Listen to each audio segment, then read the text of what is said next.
Fala pessoal, vamos para mais um vídeo aí sobre cálculo de torneamento, né? A gente já falou sobre velocidade de corte, RPM, velocidade de avanço, tempo.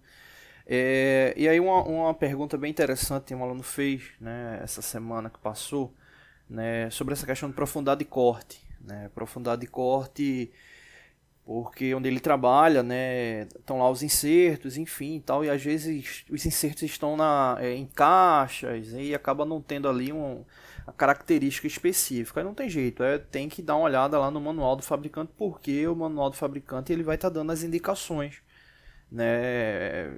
E hoje, né, tem muitos fabricantes aí de ferramentas, né, aplicadas à usinagem que vem inclusive já com aplicativo, né, então facilita muito.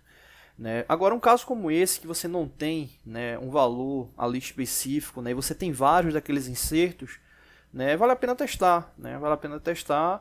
Quando a gente fala testar, levar em consideração profundidade de corte, né, rotação, avanço e, consequentemente, o produto final desse ciclo, né, que seria o acabamento. Né? Então, aí chegar nessa indicação ali de acabamento.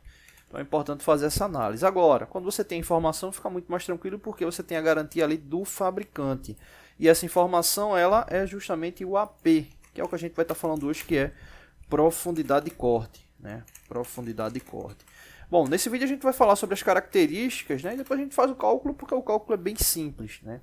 A profundidade de corte, né, sendo utilizada de forma correta, vai garantir, né, que você tenha a longevidade na vida útil da ferramenta, obviamente, e o principal, né, a questão do acabamento.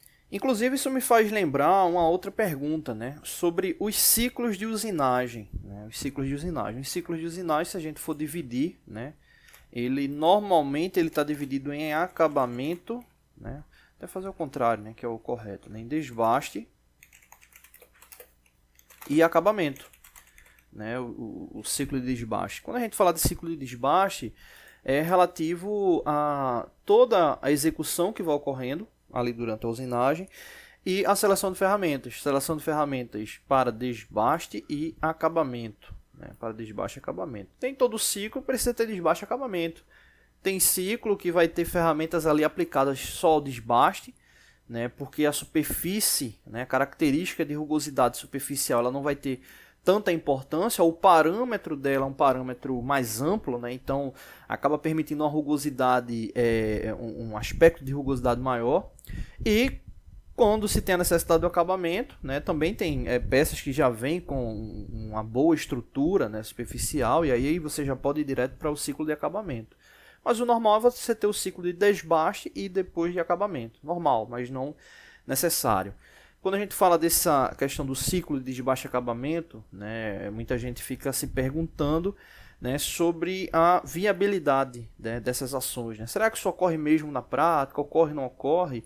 A aplicação na prática depende de quem está executando. Quando eu digo depende de quem está executando, entenda-se o seguinte, depende do contexto que está ali no processo. Por exemplo, eu posso ter uma oficina aqui na minha casa, e eu posso estar um pouco me importando para essa questão de desbaste, acabamento, saber profundidade de corte, velocidade que eu vou colocar, enfim, posso estar fazendo de qualquer maneira, né? Inclusive, às vezes não atingindo parâmetros ali do desenho, né? Mas às vezes eu tenho um funcionamento parcial, segue a vida, já entrega lá o produto e vai, às vezes não vai ter teste nem nada, só que não é o correto.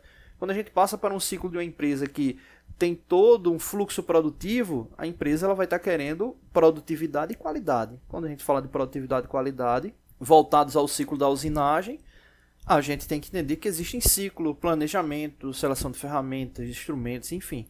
E vai cair especificamente nesses ciclos, né? Como eu tinha comentado, desbaste e acabamento, né? Na grande maioria das vezes. E quando a gente fala desses ciclos, né? Uma das características importantes é a profundidade de corte.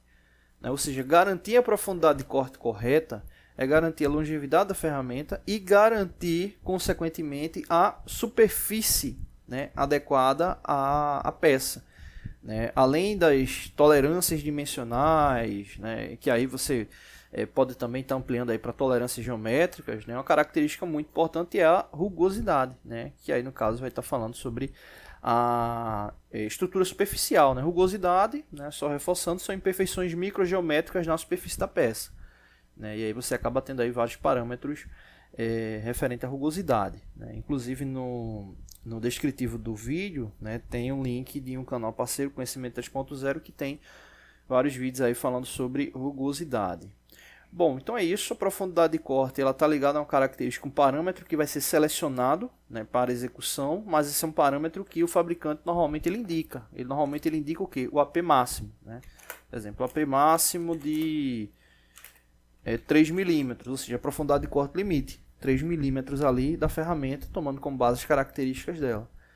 Um detalhe importante, né? Às vezes, se você utiliza uma ferramenta com uma profundidade de corte muito pequena, aquela profundidade de corte ela não vai ser necessária, ou melhor, né? Ela é necessária, acho que é o correto, né? Ela não vai ser necessária, ou melhor, suficiente, ela não vai ser suficiente para atingir a pressão de corte necessária para atender os parâmetros de acabamento, né? Então é um detalhe também, né? Que aí é uma situação que normalmente ela vai cair em testes práticos, né? Ou seja, às vezes você está precisando tirar 3 centésimos, 4 centésimos ali da peça, e ela está com um acabamento legal, e quando você coloca aquela profundidade de corte, que está tirando pouco material, a pressão de corte ela não vai ser suficiente para deixar o aspecto de superfície adequado, né? Então é uma característica importantíssima para análise de ciclo de usinagem, tá bom? No próximo vídeo a gente faz alguns cálculos referentes à profundidade de corte. Valeu!